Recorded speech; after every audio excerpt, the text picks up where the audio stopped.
They say billionaires don't cry. Lucas Mateo would have disagreed that night.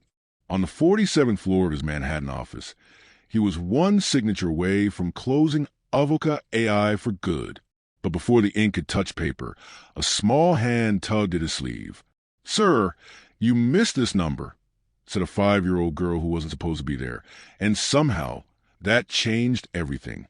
The rain outside the Manhattan skyline blurred into streaks of silver, washing over the glass walls of the 47th floor. The storm didn't just fill the city. It felt like it had moved inside, settling in the empty boardroom where Lucas Mateo sat motionless under fluorescent light. The air smelled of cold coffee and panic. A single signature stood between him and the end of everything he'd built. For 10 years, Avoca AI had been his reason to wake up. The dream he'd built from a shared desk in a Brooklyn loft, a startup once hailed as America's most promising voice in artificial intelligence. Now, that same dream was about to be buried under $100 million in debt. The failed contracts, the lawsuit, the investors who ghosted him. They'd all blurred into one long nightmare that no amount of coffee or prayer could fix. He stared at the paper in front of him. United States Bankruptcy Court, case number 11 of 578, and whispered to no one, "I guess this is what failure looks like." Lucas wasn't just losing a company. He was losing his name, his people, his purpose. He thought of the employees who'd stayed loyal, the interns who'd looked up to him, the single parents who'd counted on their paychecks. He had promised them stability. Now, all he could offer was silence. The storm outside cracked with lightning, throwing his reflection across the glass. Not the confident man from Forbes magazine covers, but a hollow-eyed stranger in a wrinkled suit. His hand trembled over the pen. He'd told himself this was a responsible thing, to end it before it dragged anyone else down. But as the thunder rolled closer, his chest tightened. This was more than the end of business. It was the quiet death of a decade-long fight. If you've ever watched someone reach the edge of their dream, not because they weren't strong enough, but because life simply took too much, stay with this story. Sometimes what saves us doesn't shout. Sometimes it just whispers, "You missed this number." The squeak of a small shoe broke the silence. Lucas blinked and turned toward the sound. Standing near the door was a girl, maybe 5 years old, her pink dress damp at the hem, her small hand clutching a wrinkled piece of paper. Her brown eyes were wide, curious, and completely out of place in a room built for billion-dollar decisions. She stepped closer, stopping beside the table. Her tiny finger pointed at the document before him. "Sir," she said softly, "you missed this number."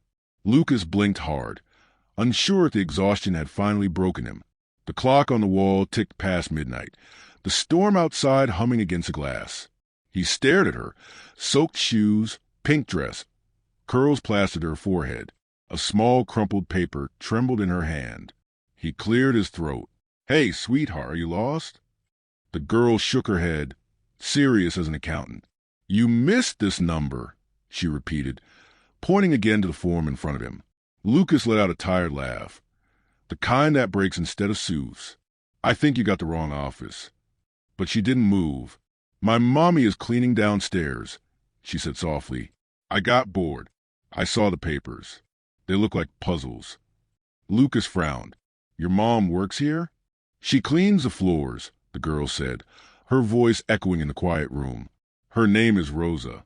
She said I could color while she finished, but I found this." She held up the wrinkled sheet she'd been clutching, one of Avoca's printouts. Smudged were small fingerprints and a few crayon marks. Lucas squinted. The paper looked like part of a financial report, but the text was faded, the ink uneven. Still, one line caught his eye, bold, almost defiant among the blur. "AI research grant. Approved." His brow furrowed. "Where did you get this?" "It was by the big copy machine," she said proudly. "The numbers didn't match, so I brought it up. My teacher says if numbers don't match, something's missing." Lucas looked from the sheet to the girl, his heartbeat suddenly too loud. "You can read this?" She shrugged. "I like numbers. They make sense. People don't." Something in that answer made his throat tighten. For a long moment, neither of them spoke. The storm filled the silence. Lucas turned the paper over, his eyes tracing the approval code like a man chasing a ghost. He leaned closer, breath shallow, and whispered to himself, "No way, it can't be real." As Lucas stared at the girl, something deep inside him stirred. The thought of how fragile hope can be, how it often hides in the smallest, most unexpected places. If stories like this remind you that second chances are real, stay a little longer with us. Sometimes the act of simply following a story like this is its own quiet form of belief. Lucas stared at the faded printout in his hands. The letters bled slightly through the paper, but one line stood out sharp and undeniable: AI research grant approved. For a long moment, he didn't move. The hum of the office lights filled the silence as the storm pressed against the glass. His mind, dulled by sleepless nights and endless losses, tried to make sense of it. Approve? That couldn't be right. That grant had been stuck in review for nearly a year, then quietly shelved after a government policy change. He'd told his team to forget it. Another dream that never made it past the red tape. He turned toward the girl. "Maria, do you know what this means?" She smiled shyly, clutching the edge of her dress. "It means you missed it," she said, almost teasing. Lucas gave a shaky laugh, then lowered himself back into the chair. His fingers trembled as he pushed aside the bankruptcy forms and pulled his laptop closer. The blue glow lit his tired face as he logged into the federal grants portal, something he hadn't done in months. Each keystroke felt heavier than the last. The loading screen spun slowly, the circular cursor mocking his impatience. His heart pounded in rhythm with the ticking clock on the wall. He rubbed his temples, whispering under his breath, "Come on, just load." When the page finally appeared, his eyes froze. There was status, approved, date, 3 weeks ago, amount, $47,280,000. Funds released to Avoca AI. Secondary account. Lucas's pulse quickened. He clicked through to the transaction record, his breath catching as the data filled the screen. The deposit had gone through. It was real, not pending, not theoretical. Real. His hand covered his mouth, eyes wet with disbelief. Months of anxiety, self-doubt, and sleepless nights unraveled in a single heartbeat. A decimal he'd stopped believing in had just rewritten his reality. He looked up at Maria, who stood near the table watching him like a proud little detective. "You might have just saved everything," he whispered. Maria tilted her head, smiling the way only a child who doesn't grasp the way her own miracle could. "I told you," she said softly. "You missed that number." Lucas leaned back, staring at the rain-streaked skyline outside. The storm still raged, but something inside him shifted, the first fragile spark of hope returning to life. It was 3:07 a.m. when Lucas finally heard the words that broke him open. On the other end of the call, his CFO's voice came through groggy but clear. "Lucas, I just checked the account. The funds are real. $47.2 million. It hit the secondary ledger weeks ago." For a moment, Lucas couldn't speak. He just stared at the ceiling. Phone pressed his ear, tears stinging his eyes. "You're sure?" he whispered. "Positive," the CFO replied. "We're solvent, Lucas. We're back." The words sank in like oxygen after drowning. The bankruptcy papers lay forgotten on the corner of his desk, the pen dry beside them. Outside, the storm had slowed to a drizzle, as if even the sky had decided to rest. A week later, Avoca AI began to breathe again. The once silent hallways filled with footsteps and laughter. Coffee machines hummed. Monitors flickered to life. Employees who'd already updated their resumes now smiled at each other in disbelief, their shoulders lighter, their voices louder. The news of the grant spread quickly, though no one knew the real story behind it. To them, it was a last-minute stroke of luck, a miracle of timing. But Lucas knew better. He saw Maria's small brown eyes every time he opened his office door. He thought about her soft voice saying, "You missed this number." Investors began to call again. Old partners who had ghosted him suddenly wanted meetings. Headlines shifted from Avoca faces collapse to Avoca's unexpected revival. But in the middle of that noise, Lucas couldn't shake the haunting thought. What if she hadn't wandered in? One evening, he took the subway downtown to find Rosa and Maria. They lived in a modest apartment above a bodega on East 9th. Rosa nearly cried when she saw him at her door, clutching a small box wrapped in silver paper. "For Maria," he said. Inside was a pink backpack filled with math puzzles, crayons, and a handwritten note. "For the girl who saw what I didn't. Keep noticing the things others miss."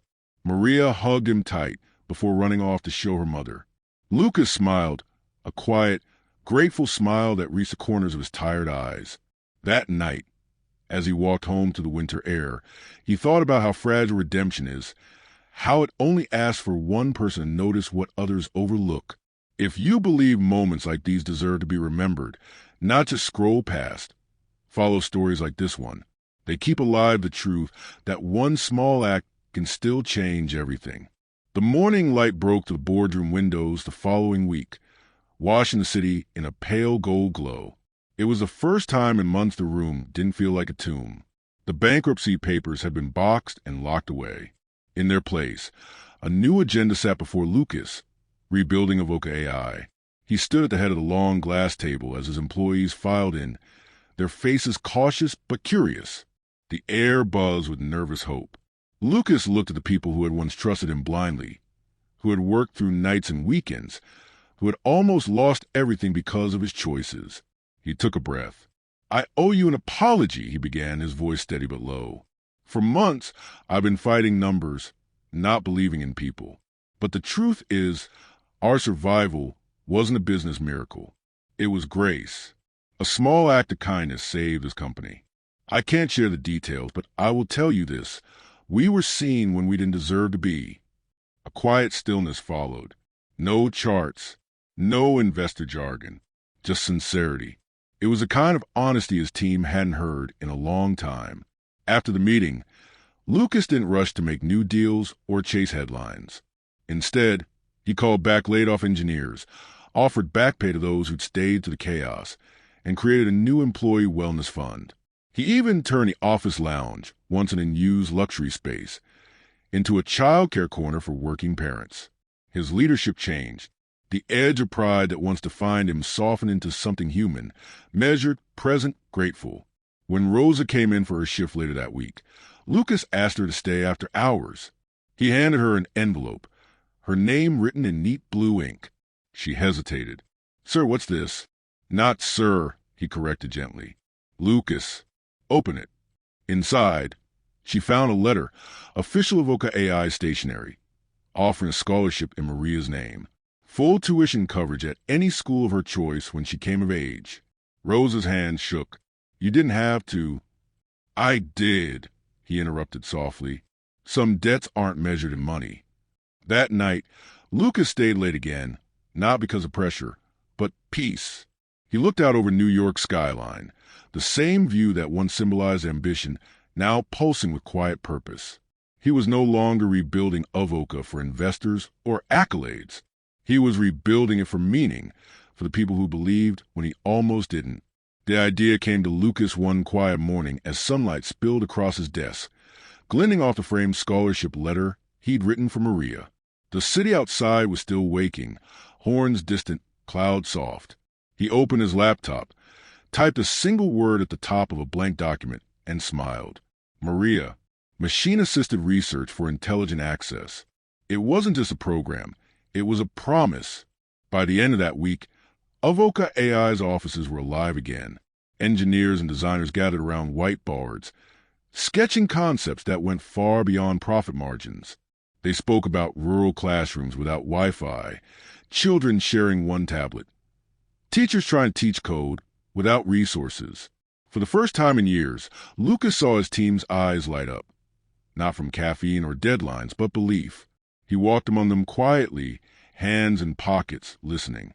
Every idea, every diagram on the wall, carried traces of something he hadn't felt in a long time.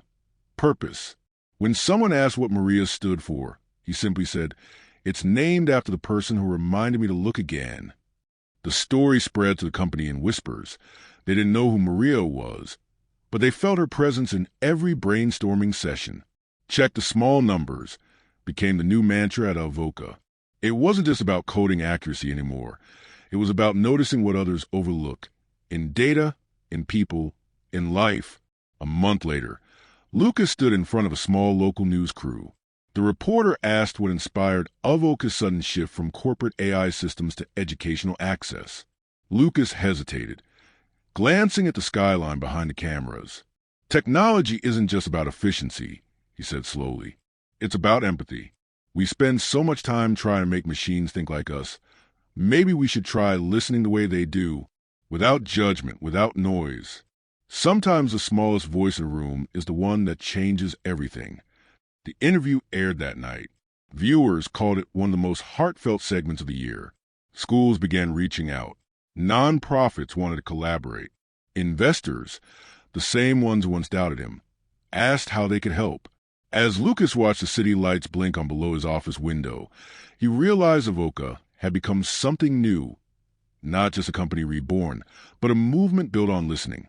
He closed his laptop, whispering into the quiet room, "Thank you, Maria." Headlines spread across business magazines and tech columns. Avoca AI's stunning comeback. Analysts called it a case study in resilience. Journalists praised Lucas Mateo's unshakable leadership, crafting stories about turnaround strategies, innovative pivots, and the genius behind Maria. But none of them knew the truth. Not one article mentioned a soaked 5-year-old girl who'd walked into a collapsing empire with a wrinkled piece of paper. Not one headline spoke of the cleaning lady who'd raised her right.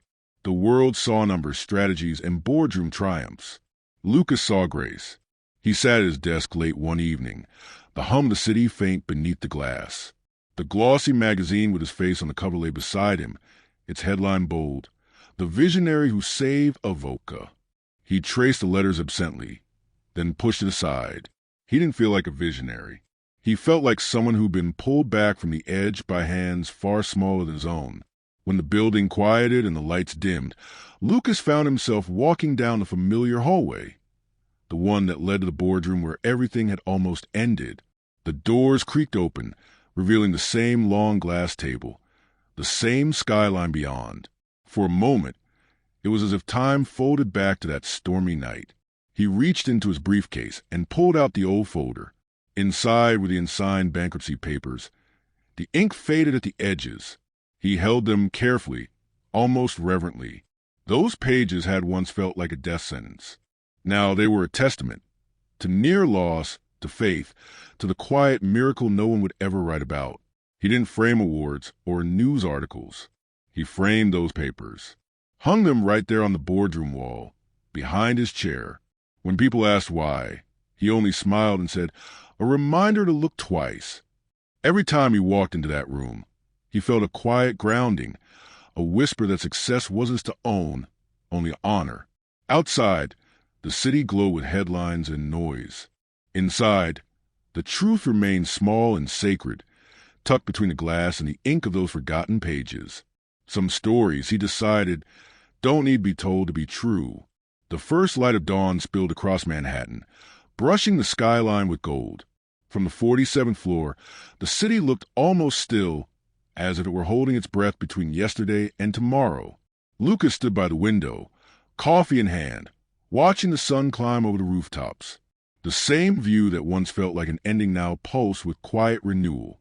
The elevator chimed behind him. When the doors opened, Rosa stepped out, her hands folded nervously, and beside her was Maria, now a little taller, her curls tied back with a pink ribbon. "Mr. Mateo," she called, running forward with a grin that hadn't changed at all. "Lucas," he corrected, smiling. "You're just in time." He led them to the corridors of Avoca's newest wing. The Maria lab inside, rows of glowing screens display projects connecting underfunded classrooms to new AI tools. Engineers waved. Teachers on video calls thanked her without knowing who she was. Maria's eyes widened at the sight. "Is this all because of me?" she whispered. Lucas knelt beside her. "Because of you," he said. "Hundreds of schools will have access to the technology they deserve. You're the youngest person ever to save a company, and maybe one of the few to save a dream." Rosa's eyes shimmered. "We never imagined," she began softly. He reached into his pocket and handed Maria a small white envelope. Inside was a folded card, written in his careful handwriting. "For the girl who saw what I didn't." Maria read it, then looked up, her voice barely above a whisper. You saw it too now. Lucas smiled, his throat tight. Yes, I finally did. They spent the morning walking the floor, Maria testing touchscreens, Rosa laughing quietly as her daughter's name appeared on a prototype plaque. Maria initiative, inspired by hope. When they left, Lucas lingered by the boardroom once more. The framed bankruptcy papers hung where they always had. The ink faded, but the lesson clear. He touched the frame lightly, eyes on the sunrise breaking fully over the city. Thank you, he whispered, for walking in that night. Outside, New York roared back to life. Cars, voices, and millions of stories rushing past unnoticed. Somewhere among them, another small miracle waited to be seen. If the story reached something quiet inside you, a reminder that even small voices matter, stay. Subscribe not for me, but for every unseen story still waiting to be heard.